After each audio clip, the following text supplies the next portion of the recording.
Hey, everybody, it's Scott Steen with winnersandwhiners.com coming to you with the Tuesday edition, part two of Today in Sports Betting, taking a look at three pretty big college basketball games for a Tuesday night here, Scott. Got a heap and helping. You got an early game, you got a kind of a mid game, and then you got kind of a late game. So we should be able to watch all three of these games. Hang on a second. Sorry to interrupt. You're telling me that they actually spaced out the games properly? Yeah, it's weird. I've never been here before. I'm so used to college football having three games on half an hour apart from each other. Yeah. Hey, Mac schedulers, take a look at what we're doing tonight with college basketball. Maybe take a note on that. Yeah, we got three games on the MAC on Tuesday. They're all at 7:30. Excuse me? Wait, what? Wait, I'm sorry, what? You can't flex one of those games? Tell me Northern Illinois, Ball State can't play at 9 o'clock? Come on. Yep. Come on. There's nobody in attendance anyway. You don't have to worry about the fans. Who cares? Yeah. These kids are going to school. Mm-hmm. All right, so let's start off with the 5 p.m. Eastern game, Scott. That's the Creighton Blue Jays heading down to Lawrence to take on the Kansas Jayhawks. Kansas 4-point favorites. 150.5 is the total right here. You got two pretty fair teams, Scott. One team that's a bona fide blue blood, and another team that would certainly like to join that crowd. Definitely a sleeper blood at this point. Yeah, Creighton has kind of made their name so far this season, playing really good defense, giving up just 61 points per game. Of course, as often happens this time of year, they ain't played nobody. They have played North Dakota State, Uno, and Nebraska Omaha, and they played the world-class, horrible Kennesaw State as well. Covered. They're just 1-2 against the number, but again, that just tells me nothing. It tells me when you're laying 40 and you win by 35. Yeah, they were 37-point favorite against Kennesaw State. They win by 35. Boy, that just tells me that's a shitty team. I mean, no, it doesn't. It tells me nothing. Mm-hmm. Absolutely nothing at all. Now, KU, on the other hand, played a couple pretty good teams. That's the thing, though. Have they? They have. Kentucky they have. In comparison to Creighton, they have, but Kentucky's lost, 3 straight? Yeah, I mean, that's They lost to Georgia Tech. They got blown out over the weekend. You can certainly make the case that Kentucky's not a very good team yet. They do have good talent. You cannot make the case that Gonzaga is not a good team. No, Gonzaga, of course, is the main point there. I'm just throwing it out there that besides Gonzaga, I don't know what to think of that Kentucky game. It wasn't a neutral, but this Kentucky team is reeling right now. Yeah, they're not good. All the problems that we talked about before that game, the outside shooting, et cetera, they can't shoot. Have definitely come home to roost for the Kentucky Wildcats so far. Scott, I'll tell you the game that scares me was the game they played against North Dakota State the other night, and I was rooting for North Dakota State so hard. What's that? I was rooting for North Dakota State so hard because I root for the upset when I'm not involved. I'm rooting for chaos all the time. That would have been an all-timer right there. North Dakota State ends up losing by 4 as a 24-point underdog. Does that give you a pause for the cause here for the KU Jayhawks in this game? Absolutely not. That was a classic look-ahead spot if I've ever seen one. That is just staring you in the face as a look-ahead spot. You're going up against a North Dakota State team after destroying a non-D1 team. North Dakota State's 0-3 going into the game. They are awful. Of course, they're probably going to win the conference anyway because they always win that damn conference. But still, Kansas looks at the schedule, sees an 0-3 team, and says, who do we have next coming up? Oh, we got Creighton. We got an undefeated team that, is going to be a pretty serious threat to make the Sweet 16 potentially further in the tournament. Yeah, and they they ended up just coming out with no energy for about, 35 minutes before they took it late. What does it mean to me? Absolutely nothing. I think that Kansas is still a solid team. I still think that they were victims of looking ahead on the schedule, and I think that they will show a much better performance in this game. Am I going to take them to cover? Not necessarily. I don't really have a thought on the side on this one. But I do think at Allen Fieldhouse against another top 10 team, you will get Kansas's A effort in this spot. Money's coming in on Creighton a little bit. This game went from 4.5 to 4. Mostly because of the fact that Allen Fieldhouse doesn't mean as much as it used to because of the fact you have no fans there. Yeah, agreed. Agreed. What do you think? Do you also think that it was just a look-ahead spot and there's really nothing to see here? Because that's how I feel. Yeah, I think that's a situation where they probably lacked a little bit of focus. I don't think they're just 4 points better than North Dakota State. I think they're still a legitimate top 10 team. I mean, North Dakota State lost to Nebraska by 20 plus. Yeah. That's a look-ahead spot if I've ever seen one. Yeah. Agreed. Um, I love the over in this matchup. Just to go into some actual like spots here, I think the over is really a solid play. I know it's gone up a couple points. It opened at roughly 147, up to 149.5, even 150 in some spots. I would take the over. You look at both offenses. You talk about Creighton's defense, and now it's been very good. They're also averaging 85 plus points per game. right. So the offense hasn't taken a dip to sacrifice for the defense. They're still playing very fast. Creighton offensively definitely has a ton of weapons. I am a huge fan of Zagorowski. I think Zagorowski is a tremendous point guard who doesn't get enough respect. And Creighton was about to fall off a cliff at the end of last year because he got injured. That they would have been a prime fade in the tournament.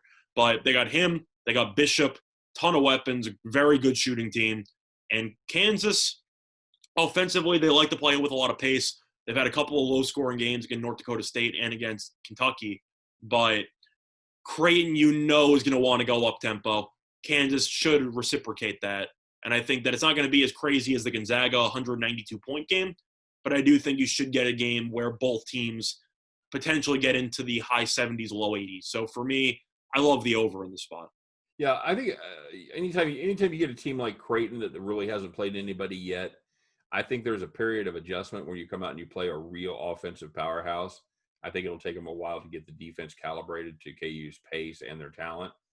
So yeah, I think the full game over is a good play. I don't hate the first half over as well. But yeah, either one of those bets that show both these teams pouring in a ton of points, I think is solid. So I think that if you want to take the over now, you should probably do it because this line should close probably around 151, 152. I don't see much buyback on the under in this spot. No, it's already at 150.5. So yeah, I think 150, 151.5, 152 is certainly reachable here. You can still find 149.5 though, so shop around. Very good. All right. So side, gun to your head, what do you got? Gun to my head, I'll lean Kansas because they're at home, even though it's not Allen Fieldhouse. I really do think that was a look-at spot, and Creighton has not played anybody. So for me, it's a huge step-up game for Creighton. And Kansas already faced the gauntlet of Gonzaga, so they already have faced top-tier opponent before. I'll lean to Kansas. I'm not playing the side, though. No interest. I do really like the over, though. Okay, good. You? Yeah, I'm on the over as well. Bad things happen at Allen Fieldhouse. It's hard to back Creighton here. I do like that team. It wouldn't surprise me if Creighton wins because I do think the lack of fans is a huge plus for Creighton here. That's obvious. That's like traveling to Duke to play in Cameron Indoor and there's no crowd. No, it's like without a crowd, Allen Fieldhouse is just an old junky arena.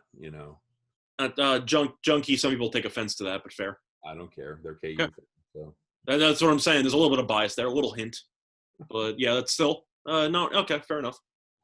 It's trash. Is what I'm telling you. But we're both agreeing on leaning Kansas barely. I'm Yeah. not taking it though, and then we both really like the over. Yep, agreed. North Carolina at Iowa. I think we're going to be on the same side here as this one. Well, I already gave a preview before we went on air on what I'm leaning to in this. Yeah, this is, to me, it's just a matter of teams that haven't played anybody. North Carolina, well, when they have played somebody, they've looked really, really bad. And Iowa has played no one at all. So, hey, come on. Iowa beat Western Illinois by 41 points. Come on. Like I said. Yeah. I had the over in that one personally, which was a fun time. But North Carolina has played, I'd say, 1.5 good teams. I think Texas is pretty good. I don't think Texas is very good. I think they'll be a fringe tournament team. They're definitely not worthy of being in the top 25. And they ended up barely beating Stanford. And Stanford, I think, is middle of the pack in the Pac-12. Well, and the thing about that is that they were exactly on the line, though. Okay, they were -4. They win by 4. Oh, no, correct. North Carolina has been very, very close in some of these games. And truth is, I had Stanford money line in my pocket for that game. And that was very close throughout. Some really, really sketchy officiating in that game if you were watching that one. But it's funny you mention things on the line because North Carolina on the line is 65.2%. They can't shoot free throws at all. And you look at them offensively, they're also shooting 27.1% from three. This team cannot shoot. This is an awful offensive team. And I root for North Carolina, and it hurts me because they're a blue blood who's had pretty much one awful year, and it's about to be back-to-back awful years. This team is not a top 25 team in the country. This team is arguably worse, in my opinion, than Virginia Tech. This team is not good enough to be in the top 25, and the fact that money's come in on North Carolina, I personally find laughable. Because you look at who North Carolina has as a guard. Of course, you have Garrison Brooks at the forward spot. He's banged up, by the way. He's got a bad ankle. He's got a bad ankle, but still solid player. You got Bakat, who's a pretty solid center as well. You got R.J. Davis, who's their leading guard scorer, who is shooting 40.5% from the floor, averaging 12.3. Their second leading guard, Caleb Love, 11 points per game. He's shooting 27.5% from the floor. He's shooting 27.5. Stop shooting.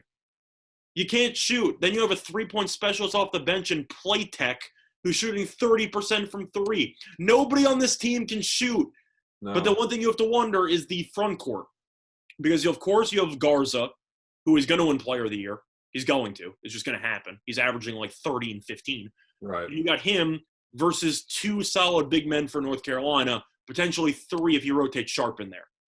It's more of a quantity over quality thing here, where if Garza gets into foul trouble, maybe. The only issue with Brooks, Bakat, and Sharp, none of them can shoot free throws. None of them can hit layups. And they all really don't have many good post moves. So I dislike this North Carolina team entirely.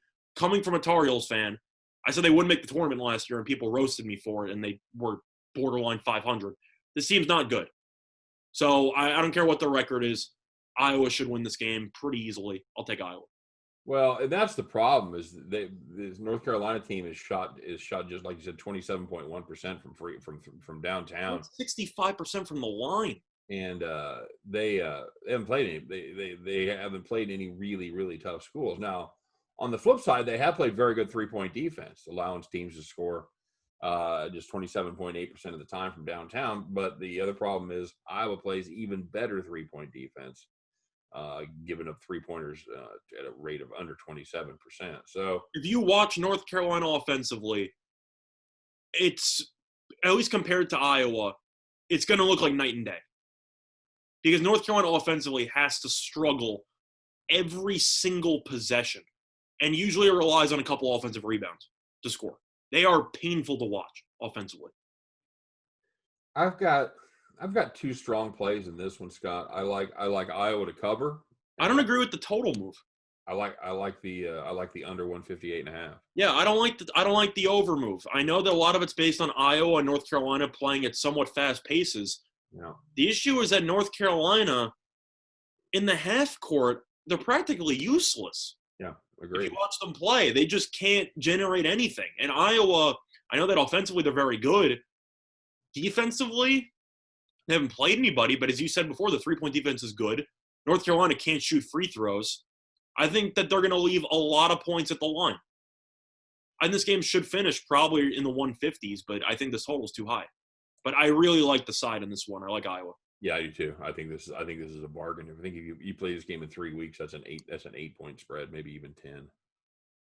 Right now it's 3. Sure. That's what I'm saying. I think we're getting I'll take that. Yeah, you're getting a hell of a deal right there. So yeah, big play on Iowa, small play on the under. Yep. Although yeah, I do like the under quite a bit too. Those are both. I like both of those plays better than I like anything from the Kansas game. How about that? I like the Iowa spread more than the Creighton over, but I do really like both.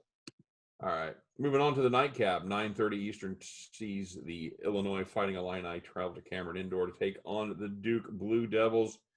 Dukies, -4, 147 is your number right there. Scott, I was a big fan of this Illinois team. I think you still might be because Baylor might just be really, really, really good. I know that they barely beat Ohio, which is kind of concerning and stuck in people's minds.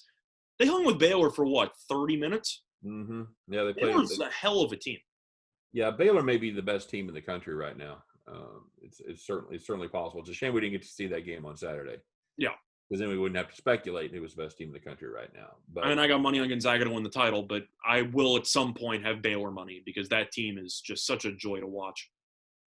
yeah, and the game that we're talking about against Ohio, they ended up beating the Bobcats by just 2 points. But again, that could have been a serious look ahead spot as they played the Baylor Bears in their next contest. So, and it didn't do them any good to look ahead because they ended up losing by Baylor, like I said, by 13 in a game that was all Baylor in the second half. Played them tight for a half. Duke, in the meanwhile, they played exactly one team. That's been Michigan State. Didn't go well. They were favorites there. They ended up losing by 6. They played Coppin State. Didn't cover. They played Bellarmine. Didn't cover. I said earlier that it doesn't really bother me these teams don't cover the big numbers, but when you're a 39-point favorite and you win by 10, I think that's a problem right there. I think that maybe gives an indication of what's to come for this Duke team. I don't love this Duke team at all. I don't. I don't either. I think they'll get better. They do, of course, have a lot of talent. And I know Hurt's a pretty good forward. He's averaging 19 points per game. I know that you also have some really, really talented freshmen in Jalen Johnson, who is he's a very solid player. He's got to turn the ball over less times, but he's got talent. But Duke, the issue that you have here is the fact that they're shooting below 70% from the line. They're averaging over 17 turnovers a game. They can't stop turning the ball over. That's the problem. Yeah. So I feel like we're going to agree on all of these games, which is pretty unfortunate for the sake of drama. I like Illinois. I think Illinois, on paper, is the better team. I think if you look at the big three of Hurt, Johnson, and Stewart, and you compare those to Coburn, Asonwu, and Miller, I think Illinois has got the better top three. Because I think Asonwu is a tremendous player who is somehow still underrated.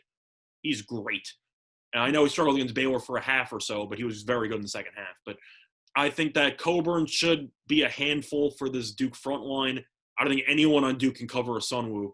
And Millwork has a really good shooter. So Illinois, I think, is just the better team right now. Brad Underwood offensively is a tremendous offensive coach. And I think that Duke will have problems defensively. I am kind of concerned about the long layoff for both teams. Because Duke hasn't played in about 4 days. Right. Illinois hasn't played in about 6. But that's the thing about Illinois. I'm not saying that there aren't important games for Duke because, this is a top, 10 team. This game has to be more important for Illinois because they can just circle the game and say, we can beat Duke at Cameron Indoor. Right. I think that this game means more from a program perspective to Illinois than it does to Duke. To me, this comes down to if Duke is going to be able to stop Illinois from shooting from deep. They've done a good job with their 3-point defense up until now, but once again, they haven't played a ton of schools, but they are allowing teams to shoot just 28.1% against them from deep. Meanwhile, Illinois has been on fire from downtown, shooting 45% from beyond the arc. Something's got to give there, and that to me, that's going to be the matchup that determines this game. I think a huge thing that's going to be determined is Duke turning the ball over. Because if you're averaging over 17 per game, you're not going to do too well. And do you agree with me about I don't know if the importance factor matters because of the fact that, at least for both programs, because it's so early and you have fresh faces for Duke and everything like that, Duke's one of those teams where I don't care how good they are, how bad they are circled on the other team's calendar every time they play. Yeah, I agree with that. Yeah, Duke turns the ball over 17 times. However, just play devil's advocate here. Illinois turns the ball over 15 times, and Illinois doesn't force any turnovers.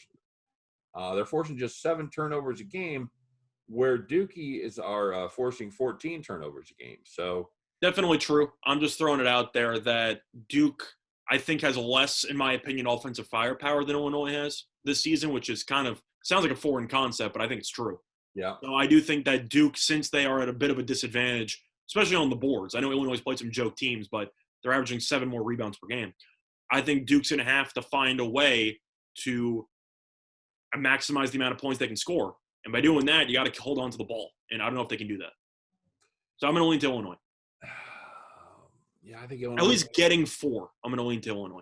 I think Illinois is the slightly better team still in this spot. They're more experienced.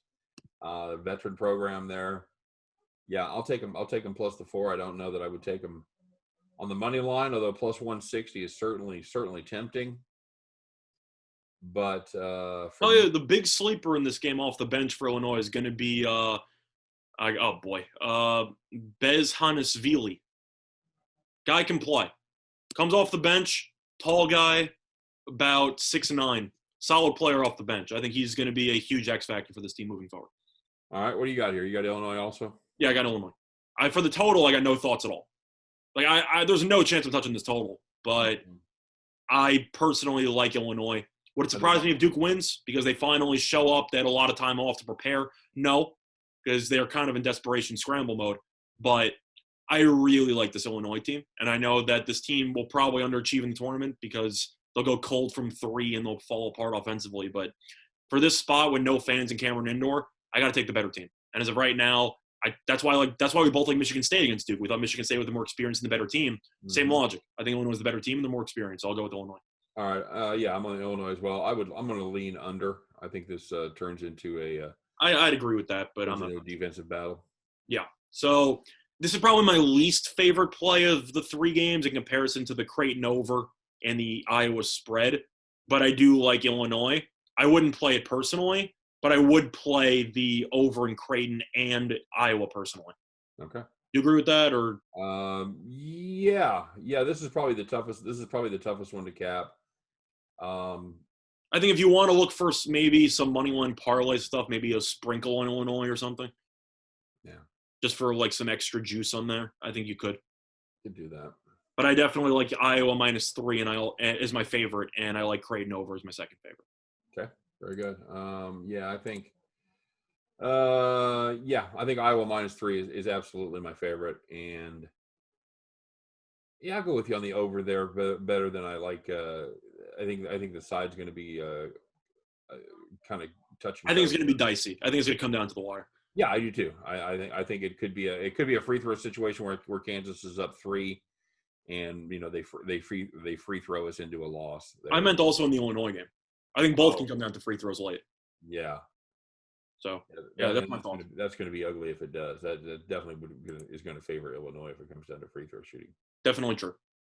All right, there you go, bud. That's our 3 college games for today. Pretty nice card for college. You got hopefully we disagree a little bit more in the future for the sake of content. Tension. It's what the people strive for. It's what they need. Conflict. Yeah, we're they like it. They like it when somebody gets shown up like yesterday in the NFL. But yeah, today I think we're pretty much in agreement on that. Well, you gave me 60 seconds to gloat, and I think I spared you about 15 seconds on that one.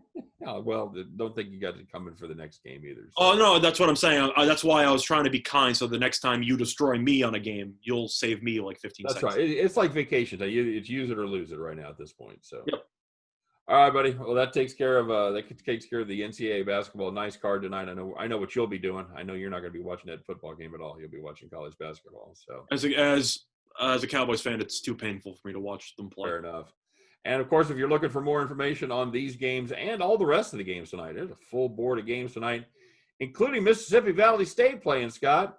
44.5-point underdog. I'm not touching it, but if you want to enjoy comedy, huh? I said I'm not touching it, but if you want to enjoy comedy, you can probably find that game. I don't even know where you'd find it, either a streaming site or maybe ESPN Plus. Yeah. I got no idea. I doubt they're even streaming that game in Mississippi. That's all I'm saying. I'm so tempted. I think we talked about this off air. It's kind of reached the fulcrum where Chicago State and Mississippi Valley State, I think they finally trying to get the numbers right. It was fun while it lasted. It was. It'll be back if they cover a couple of times. We'll be back to catch those numbers. So, But if you're looking for more info, like I said, winnersandwhiners.com, deep dives every game, every single day. If you want to learn about Mississippi Valley State, that's the place to do it. But for myself, for Scott Reichel, for all of us over here at Winners and Whiners, appreciate you guys stopping by today. Don't forget to like our videos and subscribe to our channel if you haven't done so already. Join almost 10,000 of the coolest sports fans out there who have signed up and subscribed to our site. Of course, let us know in the comment section what you're playing today. Are we crazy? Are we on it? You guys with us? Are you against us? Whatever it is, drop a comment in there. We'd love to see it. All right, you guys take care. Have a great day. Hope every one of those tickets in your pocket turns into cash money back at the window. For myself, for Scott Reichel, appreciate you guys being here. We'll see you tomorrow on Today in Sports Betting. Take care, everybody.